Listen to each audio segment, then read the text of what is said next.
سے ہے کہ اللہ تعالیٰ کا حکم ہے فَانْكِحُوا مَا طَابَ لَكُم مِّنَ النِّسَاءِ۔ اللہ تعالیٰ نے ساری کائنات کے انسانوں کو یہ حکم دیا ہے کہ جو تمہیں پسند آئے عورتوں میں سے ان سے نکاح کرو، اور سنت اس اعتبار سے ہے نبی کریم صلی اللہ علیہ وسلم کا ارشاد ہے النکاح من سنتی وقال فمن رغب عن سنتی فلیس منی، کہ نکاح میری سنت ہے اور جو کوئی اس سے اعراض کرے گا، نبی کریم صلی اللہ علیہ وسلم نے فرمایا کہ وہ میری امت میں سے نہیں ہے۔ اس لیے ہم جب اپنی اولاد بالغ ہو جائے تو ان کے نکاح میں دیر نہ کریں۔ نبی کریم صلی اللہ علیہ وسلم کا ارشاد ہے کہ جب لڑکا لڑکی بالغ ہو جائے فوراً ان کا نکاح کرنا چاہیے۔ اگر ہم نے دیر کی تو آقا علیہ السلام نے یہ ارشاد فرمایا کہ پھر امت میں ایسے فتنے رونما ہوں گے جن کا علاج نہیں کیا جا سکے گا۔ اس لیے ہم اپنے بچوں کے نکاح میں دیر نہ کریں کہ یہ تو پڑھائی کر رہا ہے یا پھر یہ کوئی اور چیز میں مصروف ہے۔ اگر ہم دیر کریں گے اور لڑکے یا لڑکی نے کوئی گناہ کام کیا تو اس کا گناہ جو ہے لڑکے کے ساتھ اس کے ماں باپ کو بھی ملے گا۔ تو الحمدللہ ہم یہاں نکاح کی مجلس میں بیٹھے ہیں۔ نبی کریم صلی اللہ علیہ وسلم نے اس کے آداب و اصول بتائے ہیں کہ نکاح کو سب سے پہلے ہم اس بات کا یہ عزم کریں کہ مسجد میں ہونا چاہیے۔ نکاح جو ہے وہ مسجد میں ہونا چاہیے۔ جیسے ہم دیکھتے ہیں کہ ہر چیز کی ایک جگہ متعین ہوتی ہے، کیونکہ نکاح جو ہے وہ عبادت ہے، اور عبادت کی جگہ اللہ تعالیٰ نے مساجد کو بنایا ہے۔ جیسے ہم گھر میں ہوتے ہیں تو ہماری جگہ متعین ہوتی ہے سونے کے لیے بیڈ روم، اور اگر ہمیں کوئی حاجت پیش آ جائے تو اس کے لیے جو ہے ہم بیت الخلا جاتے ہیں۔ اسی طریقے سے اگر کسی کو کھانا بنوانا ہے تو وہ کچن میں جاتا ہے، تو کھانا بنانے کی جگہ کچن ہے، سونے کی جگہ ہے وہ بیڈ روم ہے، اور بیت الخلا کی جو جگہ ہے اور ٹوائلٹ یہ جو ہے بیت الخلا کی جگہ ہے، تو ہر چیز کی جو ہے جگہ متعین ہے۔ اسی طریقے سے ہم یہ دیکھیں کہ کوئی بھی جو ہے ایسا عقل مند انسان نہیں ہے کہ اس کو جو ہے بیت الخلا آ جائے اور وہ جو ہے کچن میں جا کر دے، یا پھر جو ہے اس کو کھانا بنوانا ہے وہ جا کر جو ہے بیڈ روم میں جا کر جو ہے بنوائے، ایسا کوئی نہیں۔ ہر چیز کی جو ہے جگہ متعین ہے۔ ایسے ہی عبادت کی جگہ اللہ تعالیٰ نے متعین کی ہے، اور وہ جو ہے تو مسجد ہے۔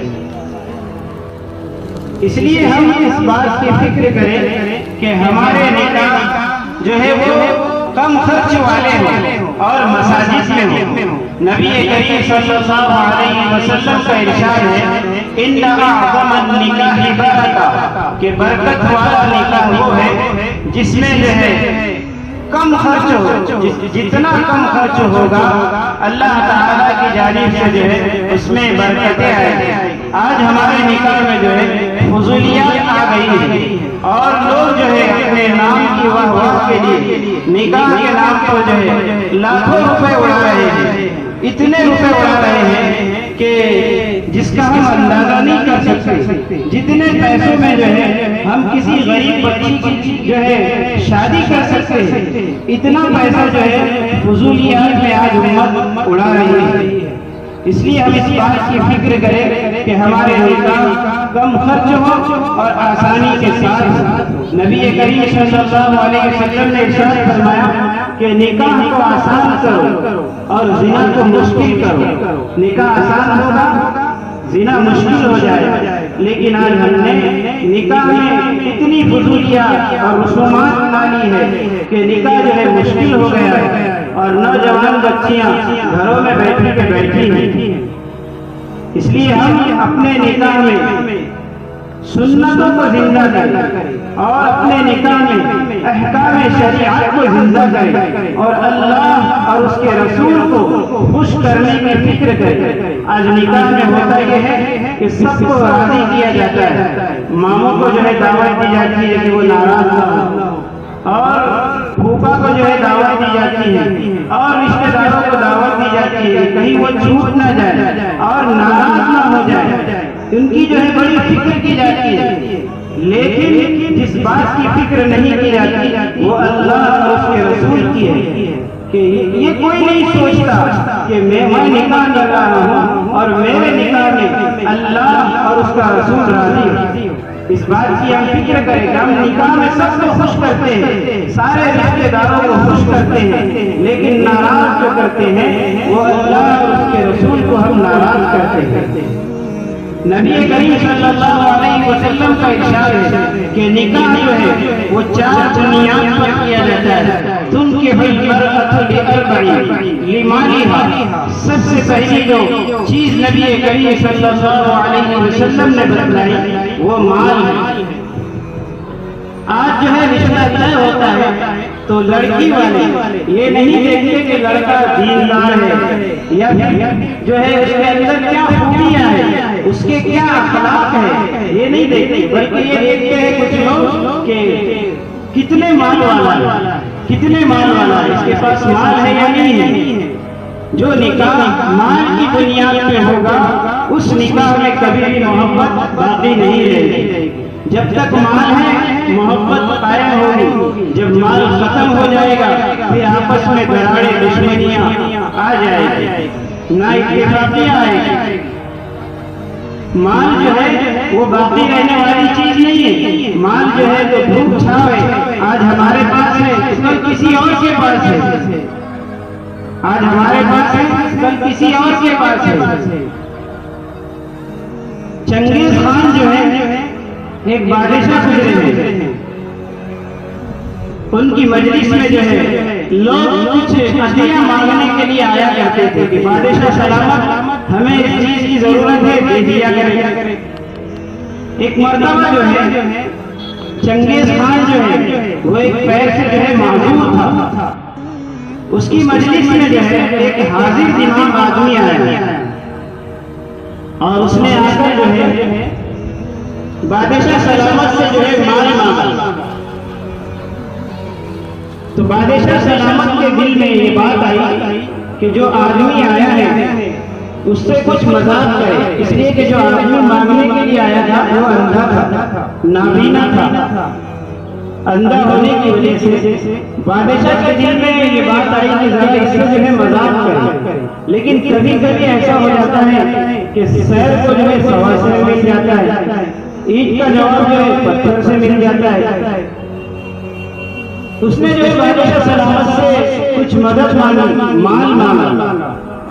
بادشاہ سلامت نے چنگیز خان نے ان سے پوچھا کہ تمہارا نام کیا ہے؟ اس نے کہا کہ میرا نام دولت خان۔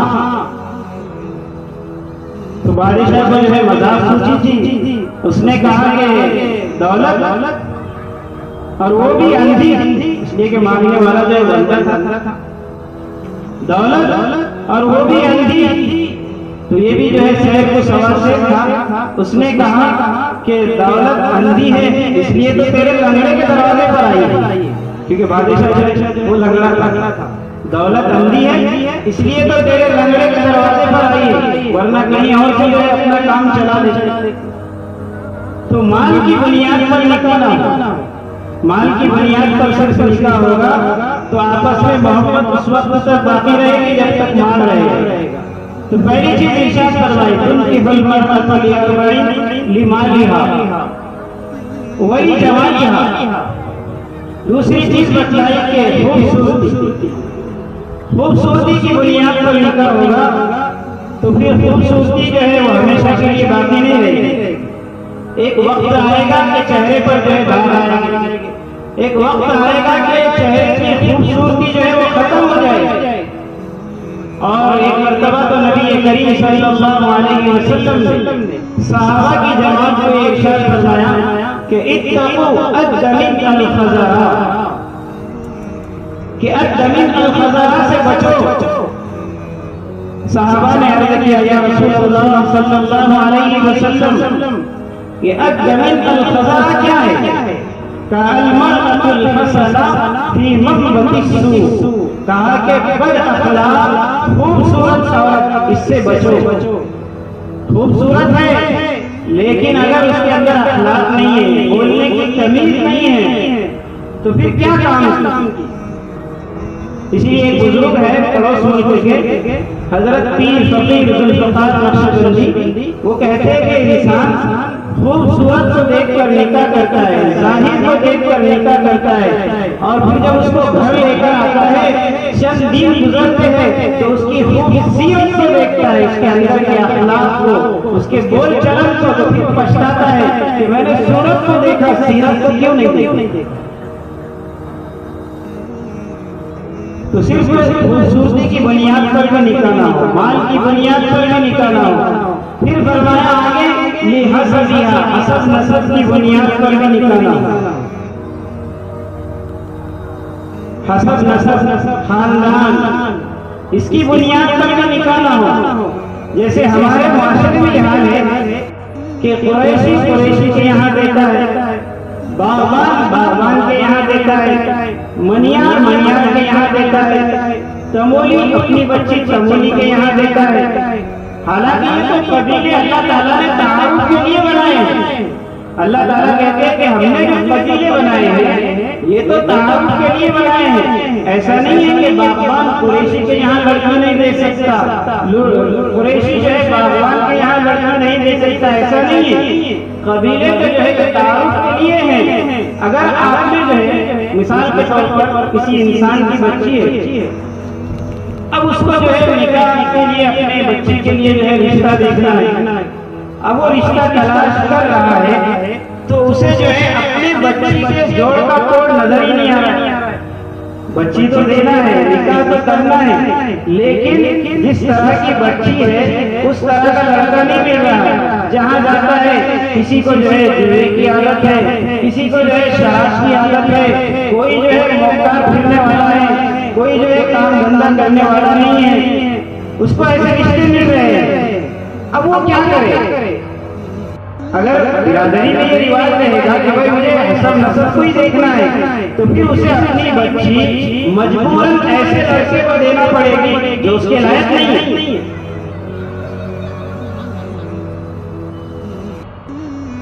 اگر جو ہے برادری کے باہر بھی دینے کا امت میں رواج ہوگا تو پھر لڑکی کے حساب کے مطابق لڑکا ملے گا، اور پھر معاشرے کے نوجوان بھی جو ہے وہ سدھرنے والے بنے گے، وہ غلط راستے پر نہیں جائے. تو حسب نسب کی بنیاد پر بھی جو ہے نکاح ہوتا ہے. اور چوتھی چیز نبی کریم صلی اللہ علیہ وسلم نے جو فرمائی وہ ہے دین، کہ دین کی بنیاد پر نکاح کرو. اور فرمایا فَاصْبِرْ بِذَاتِ الدِّینِ تَرِبَتْ یَدَاکَ، کہا کہ دین کو ترجیح دو. مال کی بنیاد پر کا نکاح ہوگا، حسب نسب کی بنیاد پر کا نکاح ہوگا، خوبصورتی کی بنیاد پر کا نکاح ہوگا، لیکن حضور نے فرمایا کہ دین کی بنیاد پر نکاح کرو. جو نکاح دین کی بنیاد پر ہوگے اللہ تعالیٰ جو ہے اس نکاح میں برکت دے گے. اس نکاح میں کیا کہیں گے؟ برکت دے گے. حضرت علی رضی اللہ عنہ جو خلفائے اربعہ میں سے ان کے ایک شاگرد ہے حضرت ابو الاسود دوئلی رحمۃ اللہ علیہ، انہوں نے ایک مرتبہ اپنے بچوں سے کہا، لڑکوں سے، کہ اے میرے بچوں، میں نے تمہارے اوپر دنیا میں آنے سے پہلے احسان کیا. بچے کہنے لگے کہ ابو جان، ہمارے دنیا میں آنے سے پہلے تم نے ہم پر کیسے احسان کیا؟ یہ بات تو سمجھ میں آتی ہے کہ آپ نے جو ہے ہمارے دنیا میں آنے کے بعد ہماری اچھی تربیت کی، ہم کو جو ہے صحیح راہ دکھلائی، لیکن دنیا میں آنے سے پہلے کیسے احسان کیا؟ تو حضرت ابو الاسود سویدی رحمۃ اللہ علیہ کہنے لگے کہ جب میں نے نکاح کا ارادہ کیا اور اپنے لیے لڑکی تلاش کی تو میں نے یہ نہیں سوچا کہ میری بیوی کیسی ہونی چاہیے، میں نے یہ نہیں سوچا کہ میری بیوی کیسی ہونی چاہیے، بلکہ میں نے یہ سوچا کہ میرے بچوں کی ماں کیسی ہونی چاہیے۔ کیا بنیاد تھی نکاح کی؟ کہ میں نے یہ نہیں سوچا کہ اپنی خواہش پوری کرنے کے لیے بیوی کیسی ہونی چاہیے، میں نے یہ سوچا نکاح کے وقت کہ میرے بچوں کی ماں کیسی ہونی چاہیے۔ اس لیے نکاح کرے، لڑکی کا انتخاب کرے تو دین کی بنیاد پر کرے، لڑکے کا نکاح بھی کرے تو دین کی بنیاد پر کرے۔ اور پھر نکاح کے اندر جو ہے بیچارے نکاح کی جو ہے کاموں میں مصروف ہوتے ہیں، جو نکاح والے ہوتے ہیں وہ کاموں میں مصروف ہوتے ہیں تو دعوت دینے کے لیے بھول جاتے ہیں، کوئی چھوٹ جاتا ہے تو پھر جو چھوٹ جاتا ہے تو اس کے کچھ تیور بدل جاتے ہیں اور وہ کہتا ہے کہ مجھے نہیں بلایا نکاح میں، اس کی یہ ہمت، اب میں جو ہے اس کا بدلہ لوں گا، میں بھی اس کو جو ہے اپنے بچوں کے نکاح میں نہیں بلاؤں گا، انہیں میرے ساتھ ایسا کیا میں بھی اس کے ساتھ ایسا کروں گا۔ یہ اسلام کا طریقہ نہیں ہے۔ اگر اس نے آپ کو شادی میں نہیں بلایا، نکاح میں نہیں بلایا، آپ اسے جا کر بلاؤ، یہ اسلام کا طریقہ ہے کہ برائی کا بدلہ ہم بھلائی سے دیں۔ کوئی اگر اپنے ساتھ برا کرے ہم اس کے ساتھ اچھائی کریں، یہ اسلام اس بات کی تعلیم دیتا ہے۔ نبی کریم صلی اللہ علیہ وسلم ایک مرتبہ جو ہے سفر میں تھے، دوپہر کا وقت ہو گیا تو کسی درخت کے نیچے جو ہے آرام کے لیے لیٹ گئے۔ آپ کے جو ہے جانی دشمن تھے، ایک جانی دشمن آیا اور اس نے یہ دیکھا کہ حضور سو رہے ہیں، اس نے دیکھا کہ یہ بڑا پیارا موقع ہے، حضور سو رہے ہیں، چنانچہ یہی جی تلوار لے کر یہ گردن اڑا دیتا ہوں۔ وہ اس ارادے سے آیا، اس نے جو ہے درخت سے جو ہے نیام میں سے تلوار کو جو ہے کھینچا، تلوار کی جب آواز آئی حضور کی آنکھ کھلی تو یہ غورث نامی شخص جو آپ کا جانی دشمن تھا وہ کہنے لگا حضور سے میں یمنعک منی یا محمد، کہ اے محمد اب مجھے یہ بتاؤ کہ مجھ سے جو ہے تجھے کون بچا سکتا ہے؟ حضور نے جو ہے بڑے اطمینان سے بڑے آرام سے یہ جواب دیا کہ اللہ۔ جیسے ہی آپ کی زبان سے یہ الفاظ نکلے اللہ، اس کے ہاتھ جو ہے کانپنے لگے، تلوار جو ہے ہاتھ سے چھوٹ کر نیچے گر گئی۔ نبی کریم صلی اللہ علیہ وسلم اٹھے، آپ نے تلوار ہاتھ میں لی اور پھر اس غورث نامی شخص سے کہا کہ میں یمنعک منی یا غورث، اے غورث اب بتاؤ کہ مجھ سے جو ہے تجھے کون بچا سکتا ہے؟ اس کا تو اللہ پر ایمان نہیں تھا، اس نے کہا کہ کن خیر آخذ، اے محمد آپ ہی میرے ساتھ بھلائی کا معاملہ کر دیجیے۔ آپ نے کہا کلمہ پڑھتے ہو؟ اس نے کہا کہ نہیں، کہا جا میں نے تجھے معاف کر دی۔ تو ہمارے نبی نے تو آپ نے جو ہے جانی دشمنوں کو معاف کیا، ہم جو ہے نکاح میں دعوت نہ دینے پر اتنی بڑی بڑی دشمنیاں رکھتے ہیں کہ خاندانوں جو ہے دشمنیاں چلتی ہیں۔ لہٰذا جو حضرات باہر کھڑے ہیں ان سے گزارش کی جاتی ہے کہ الحمدللہ نکاح کی کارروائی مکمل ہو چکی ہے اور گواہ اور وکیل جو ہے وہ بھی تشریف لا چکے ہیں، لہٰذا حضرات سے گزارش ہے کہ شامیانے میں تشریف لائیں۔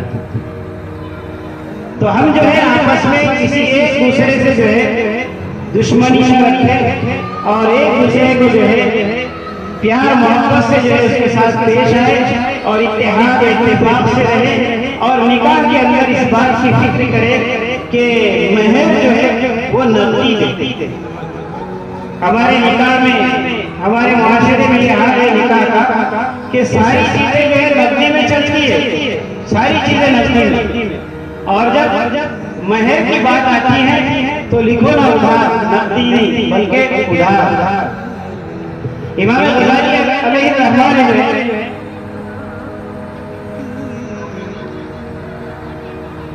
اپنی کتاب میں جو ہے احادیث مبارکہ کے حوالے کے ذریعے سے لکھا ہے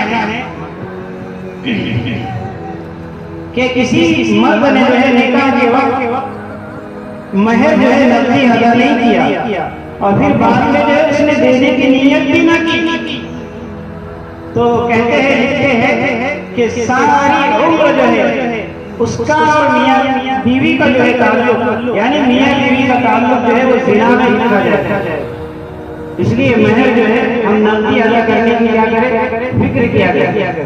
اللہ سے دعا ہے کہ اللہ پاک ہم تمام کو جو ہے اپنے نکاح کو آسان کرنے کی اور نکاح کو دین کی بنیاد پر کرنے کی توفیق عطا فرمائے۔ آمین و آمین۔